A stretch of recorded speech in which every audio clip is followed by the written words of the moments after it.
Hello friends, welcome back to my channel. ಹೊಸ ration card apply ಮಾಡಬೇಕು ಅಂತಿದ್ದವ್ರಿಗೆ ಒಂದು ಗುಡ್ ನ್ಯೂಸ್. ರೇಷನ್ ಕಾರ್ಡ್ ಮಾಡಿಸ್ಕೊಳ್ಳೋದಕ್ಕೆ ಲಿಂಕ್ ಓಪನ್ ಆಗಿದೆ.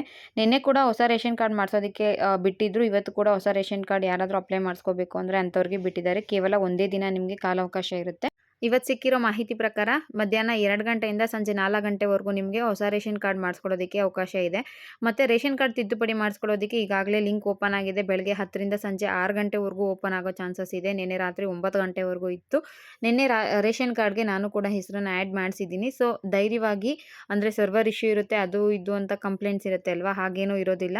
ರೇಷನ್ ಕಾರ್ಡ್ ತಿದ್ದುಪಡಿ ಮಾಡಿಸ್ಕೊಳ್ಳೋದಕ್ಕೆ ಸಂಜೆ 6 ಗಂಟೆವರೆಗೂ ಟೈಮ್ ಇರುತ್ತೆ. ಈ ನಡುವೆ ನೀವು ಹೋಗಿ ರೇಷನ್ ಕಾರ್ಡ್ ತಿದ್ದುಪಡಿನ ಮಾಡಿಸ್ಕೋಬಹುದು. ಇನ್ನು ಹೊಸ ರೇಷನ್ ಕಾರ್ಡ್ ಮಾಡಿಸ್ಕೊಳ್ಳೋದಕ್ಕೆ ನಮಗೆ ಸಿಕ್ಕಿರೋ ಮಾಹಿತಿ ಪ್ರಕಾರ 2 ಗಂಟೆಯಿಂದ ಸಂಜೆ 4 ಗಂಟೆವರೆಗೂ ಅವಕಾಶ ಇರುತ್ತೆ ಅಂತ ಹೇಳಿದ್ದಾರೆ. ಬಟ್ ಇದು ಯಾವಾಗ ಬೇಕಿದ್ರೂ ಚೇಂಜ್ ಆಗಬಹುದು. ನಾನು ಡಿಸ್ಕ್ರಿಪ್ಷನ್ ಬಾಕ್ಸಲ್ಲಿ ಪಬ್ಲಿಕ್ ಲಾಗಿನ್ ಲಿಂಕ್ ಹಾಕಿರ್ತೀನಿ. ಅದ್ರ ಮುಖಾಂತರ ನೀವು ಚೆಕ್ ಮಾಡ್ಕೊಳ್ಳಿ. ಹೇಗೆ ಚೆಕ್ ಮಾಡೋದು ಅನ್ನೋದನ್ನ ಕೂಡ ಇದೇ ವಿಡಿಯೋದಲ್ಲಿ ನಾನು ವಿಡಿಯೋ ಹಾಕಿರ್ತೀನಿ. ಆ ವಿಡಿಯೋ ನೋಡಿಕೊಂಡು ಚೆಕ್ ಮಾಡ್ಕೊಳ್ಳಿ. ಲಿಂಕ್ ಓಪನ್ ಆಗಿದ್ರೆ ಯಾವ ಥರ ಬರುತ್ತೆ, ಲಿಂಕ್ ಓಪನ್ ಆಗಿಲ್ಲ ಅಂದರೆ ಯಾವ ಥರ ಬರುತ್ತೆ ಅನ್ನೋದು ಈ ವಿಡಿಯೋದಲ್ಲಿ ನಿಮಗೆ ಗೊತ್ತಾಗುತ್ತೆ. ಇನ್ನು ರೇಷನ್ ಕಾರ್ಡ್ ಮಾಡಿಸ್ಕೊಳ್ಳೋದಕ್ಕೆ, ಹೊಸ ರೇಷನ್ ಕಾರ್ಡ್ ಮಾಡಿಸ್ಕೊಳ್ಳೋದಕ್ಕೆ ಏನೇನು ಬೇಕಾಗುತ್ತೆ ಅಂದರೆ ಆಧಾರ್ ಕಾರ್ಡ್ ಕಂಪಲ್ಸರಿ ಬೇಕು, ಕ್ಯಾಸ್ಟ್ ಇನ್ಕಮ್ ಸರ್ಟಿಫಿಕೇಟ್ ಬೇಕಾಗುತ್ತೆ, ಇದ್ರ ಜೊತೆಗೆ ಆಧಾರ್ ಲಿಂಕ್ ಆಗಿರೋ ಮೊಬೈಲ್ ನಂಬರ್ಗೆ OTP ಬೇಕಾಗುತ್ತೆ. ಇದ್ರ ಜೊತೆ 6 ವರ್ಷಕ್ಕಿಂತ ಚಿಕ್ಕ ಮಕ್ಕಳಿದ್ರು ಅಂದರೆ ನಿಮಗೆ ಬರ್ತ್ ಸರ್ಟಿಫಿಕೇಟು ಕಂಪಲ್ಸರಿ ಬೇಕಾಗುತ್ತೆ.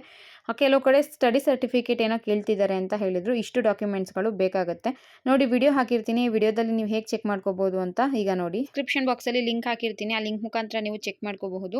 ಮೊದಲನೇ ಸರ್ವರ್ನಲ್ಲಿ ಬರೋ ಡಿಸ್ಟಿಕ್ಗಳು ಬೆಂಗಳೂರು ನಗರ ಮತ್ತು ಗ್ರಾಮಾಂತರ. ಲಿಂಕ್ ಮೇಲೆ ಕ್ಲಿಕ್ ಮಾಡಿ ನೋಡಿ. ಓಪನ್ ಆಗಿತ್ತು ಅಂದರೆ ನಿಮಗೆ ಈ ರೀತಿಯಾಗಿ ಬರುತ್ತೆ. ಸ್ವಲ್ಪ ಟೈಮ್ ತೊಗೊತಾ ಇದೆ.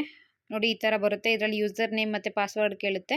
ಇದು ಗ್ರಾಮವನ್ನು, ಕರ್ನಾಟಕವನ್ನು, ಬೆಂಗಳೂರನ್ನು ಅವ್ರಿಗೆ ಮಾತ್ರ ಅವೈಲೇಬಲ್ ಇರುತ್ತೆ. ನಮಗೆ ಯಾರಿಗೂ ಅವೈಲೇಬಲ್ ಇರೋದಿಲ್ಲ. ಈ ಥರ ಬಂತು ಅಂದರೆ ನಿಮಗೆ ಈಗ ತಿದ್ದುಪಡಿ ಮಾಡಿಸ್ಕೊಳ್ಳೋದಕ್ಕೆ ಇನ್ನೂ ಕೂಡ ಅವಕಾಶ ಇದೆ ಅಂತ. ಅದೇ ಬೇರೆ ಡಿಸ್ಟಿಕ್ದು ಚೆಕ್ ಮಾಡ್ಕೊಳ್ಳೋಣ. ಈಗ ಸೆಕೆಂಡ್ ಸರ್ವರಲ್ಲಿ ಬರುವಂಥ ಜಿಲ್ಲೆಗಳು ಬಂದು ಬೆಳಗಾವಿ, ಚಾಮರಾಜನಗರ, ಚಿಕ್ಕಮಗಳೂರು, ದಕ್ಷಿಣ ಕನ್ನಡ, ಉತ್ತರ ಕನ್ನಡ, ಧಾರವಾಡ, ಗದಗ, ಹಾಸನ, ಹಾವೇರಿ, ಕೊಡಗು, ಮಂಡ್ಯ, ಮೈಸೂರು. ಈ ಡಿಸ್ಟಿಕಲ್ಲಿ ಇವ್ರು ಬರ್ತಾರೆ. ಸೊ ಸೆಕೆಂಡ್ ಮೇಲೆ ಕ್ಲಿಕ್ ಮಾಡಿದ್ರೆ ನಿಮಗೆ ಮತ್ತೆ ಈ ಥರ ಒಂದು ಪೇಜ್ ಬರುತ್ತೆ. ನೋಡೋಣ ಇರಿ, ಸ್ವಲ್ಪ ಟೈಮ್ ತೊಗೊಳ್ತಿದೆ. ನೋಡಿ, ಇದು ಕೂಡ ಓಪನ್ ಇದೆ. ನಿಮಗೆ ಯೂಸರ್ ID ಮತ್ತು ಪಾಸ್ವರ್ಡ್ ಕೇಳುತ್ತೆ. ನಾನು ಆಲ್ರೆಡಿ ಹೇಳ್ದಂಗೆ ಇದು ಗ್ರಾಮವನ್ನು, ಕರ್ನಾಟಕವನ್ನು ಅವ್ರಿಗೆ ಮಾತ್ರ ಇರುತ್ತೆ. ಇನ್ನು ಮೂರನೇ ಸರ್ವರಲ್ಲಿ ಬರೋ ಜಿಲ್ಲೆಗಳು ಬಂದು ಬಳ್ಳಾರಿ, ಬೀದರ್, ಚಿಕ್ಕಬಳ್ಳಾಪುರ, ಚಿತ್ರದುರ್ಗ, ದಾವಣಗೆರೆ, ಕಲಬುರಗಿ, ಕೋಲಾರ, ಕೊಪ್ಪಳ, ರಾಯಚೂರು, ರಾಮನಗರ, ಶಿವಮೊಗ್ಗ, ತುಮಕೂರು, ಯಾದಗಿರಿ, ವಿಜಯನಗರ. ಇದ್ರ ಮೇಲೆ ಕ್ಲಿಕ್ ಮಾಡ್ಕೊಳ್ಳಿ.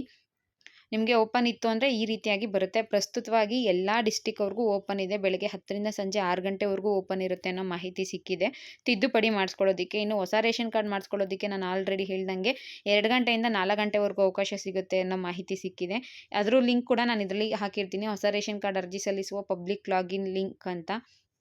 ಅದ್ರ ಮೇಲೆ ಕ್ಲಿಕ್ ಮಾಡ್ಕೊಳ್ಳಿ. ನೋಡಿ, ಹೊಸ ಪಡಿತರ ಚೀಟಿಗಾಗಿ ಅರ್ಜಿಗಳನ್ನು ತಾತ್ಕಾಲಿಕವಾಗಿ ಸ್ಥಗಿತಗೊಳಿಸಲಾಗಿದೆ. ನಿನ್ನೆ ಕೂಡ ಹೊಸ ರೇಷನ್ ಕಾರ್ಡ್ ಅಪ್ಲೈ ಮಾಡೋದಕ್ಕೆ ಬಿಟ್ಟಿದ್ರು. ಇವತ್ತು ಕೂಡ ಬಿಡ್ತಾರೆ ಅನ್ನೋ ಮಾಹಿತಿ ಸಿಕ್ಕಿದೆ.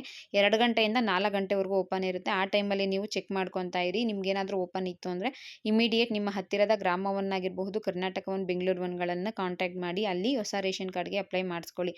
ಇದಕ್ಕೆ ಬೇಕಾಗಿರೋ ಡಾಕ್ಯುಮೆಂಟ್ಸ್ ಆಧಾರ್ ಕಾರ್ಡ್ಗಳು ಮತ್ತು ಕ್ಯಾಸ್ಟ್ ಇನ್ಕಮ್ ಸರ್ಟಿಫಿಕೇಟ್ ಬೇಕಾಗುತ್ತೆ.